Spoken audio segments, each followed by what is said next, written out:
Yes, I am planning to replace this with real steps. This is just temporary.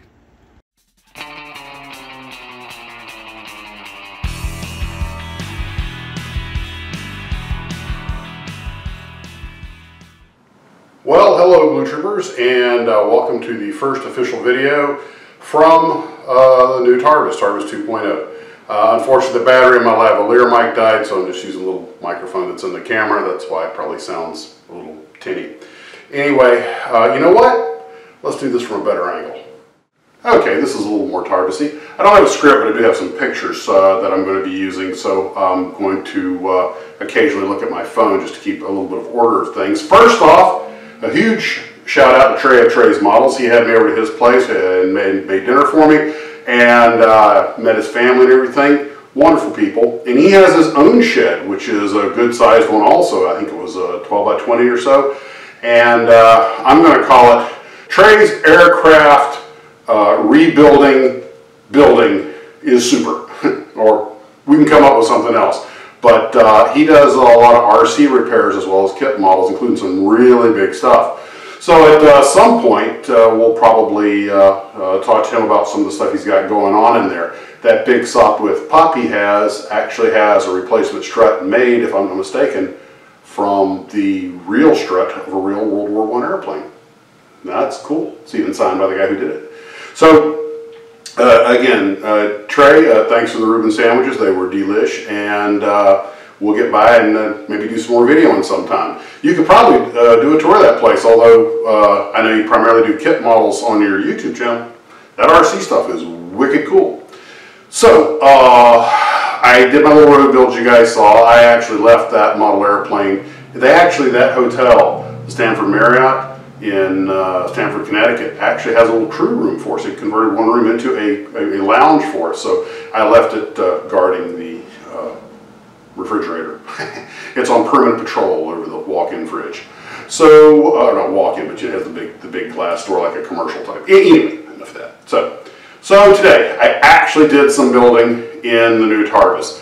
The first model to actually be fixed, completely fixed, was Freddie. And he had to have a couple things glued back on, including one of his eyes. And so Freddie Flameout is done and back under glass.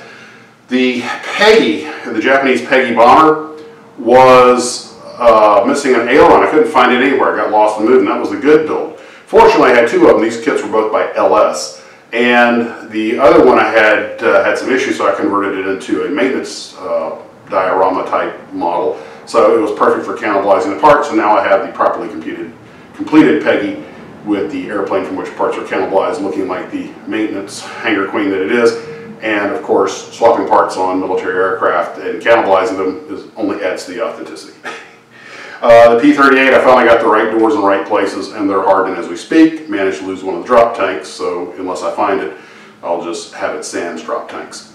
But I'm just going to leave that overnight because, as we all know, those little butt joint gear doors are just really tricky to mate. I wish Monogram would put some actual pins in there, but they didn't. So, also, my wife is, she makes the dolls, and we both do stuff in miniature and everything. And she's making the famous Princess Leia bikini thing for a doll of Princess Leia. And she handmade from some kind of molding sculpt clay, she makes the breast piece that goes over the bikini. That is all handmade by her. Impressive, huh? And then let's see what else. Well, of course, I found more boxes of stuff that needed to come in here. Try not to clutter the place up. I can't believe, as big as this place is, how it's already starting to get full. And one of the things I definitely needed was, no shock, more extension cords and cables. But I swear you could have an entire wall of nothing but of plug-ins, and you'd still manage to run out of them. The good news on all that is, though, is that my office, although I'll still do some builds in there, it's starting to actually have some room in it now to get around. Found a bunch of artwork that I need to put up in various places. I think I may frame some of this stuff. It's a little too nice just to pin to the wall, but I also have some box art to hang up still, so that's a minor detail.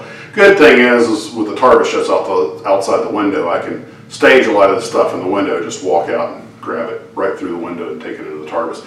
Just got to remember to keep the door shut so the cat doesn't get out. because there would be such a price to pay for that. But I did get started on my kit bash. They're supposed to be due at the end of April, the kit bash photos. And remember, the kit bash can be anything you want it to be. It doesn't have to be like a super duper kit bash. It could be just, you know, changing up some stuff. But I only have a few submissions so far. I'm planning for the kit bash pictures to be in April. I may extend that depending on if I'm able to get mine done.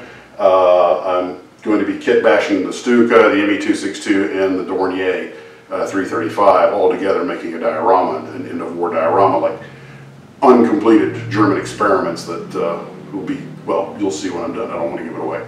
So, but I did finally actually start getting a little bit of work done on that today, and started off with knocking all the dust off of everything. Which brings up another point. I'm out of glue. Well, almost out of glue. I mean, I have some glue, but all my thick Tamiya glue, it basically gassed out. I mean, I had the lids down, but I opened them up, and the glue was just gone. Maybe I had actually used most of it. I mean, there was a little bit left, but I still have a fair amount of thin glue, so I got to go up to Hurricane Hobbies and get some more. But I did not realize I was in a low glue state. And the thing that kind of really surprised about that was there was some dried film on the inside, like even though the lids were screwed back down, that perhaps they were still gassing out. It was almost like a gel on the bottom. In one case, the brush had actually stuck to the bottom. So that was a little bit of a surprise. But then again, it has been several months since I've really built anything because I've been, you know, doing the move and everything, so busy and stuff. So I imagine a lot of the paint's gone bad too. So lots of stuff to do. It's you know, but you know, it's like any project. You have to clean as you go. Anyway, that's where we're at with that. I just finished my first trip, a 3-day trip, as a regular line pilot. You know, not in training anymore. And it went great. I had a great captain who had an interest in models. I'm going to share a story he told me. He said he was the kid who built a ton of models, had them hanging from the ceiling, and he had this beautiful Revell 1/32 scale F-14 Tomcat, one of the first models he really painted and detailed, especially the cockpit. And he was so worried about getting damaged that he kept it in a special drawer under his bed to protect it. And one day the bed collapsed. Oh. The great styrene river can be so cruel. He did manage to save the cockpit out of it and kept that as a display for a while. But anyway, we went and looked to see how much a replacement was, and the particular one he had with that squadron marking, that vintage, is running about 150 bucks. No surprise there, but I'm trying to sort of, well, you know, you got to get one, get back into modeling. Always trying to recruit people back into the hobby. And anyway, he's got some friends who are avid hobby model makers, and one of them's building one of the gigantic aircraft carriers. I forget, I think it was the Constellation, and we were talking about the best way to paint it and everything, and whether to pre-paint it, build it first, paint it then, or whatever. And you know, we were talking about the difficulties with, you know, glue bonding if there's paint in the way, and all that kind of stuff. And just we had plenty to chat about during you know, the quiet times. So it's always great to fly and to work with someone who shares an interest in a hobby. So that's where we're at with that. By the way, speaking just of aviation in general, our flight out of New York today took us over Lakehurst, and that little big circle down there, that's where the Hindenburg bought it. So anyway, every time I fly over there and see that, I think about that. Oh, and before I forget, yeah, I'm keeping the decals in the house. For a lot of people were like, don't keep them out in the shed because of the humidity and temperature change will do. No, the decals are staying in the office. So that's where we're at today, folks. Not anything particularly special. I just wanted to kind of update you, let you know that I am finally getting in here doing a little bit of building, although I still have a ton of rearranging to do. That back wall is where I started the videos, where I'll be, you know, doing a lot of photography and stuff, and I just thought that was a little bland. This makes a much better backdrop for videos. So anywho, well, that's where we're at for right now. You guys take care of yourselves, and as always, model on.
Treyz aircraft repair building is super.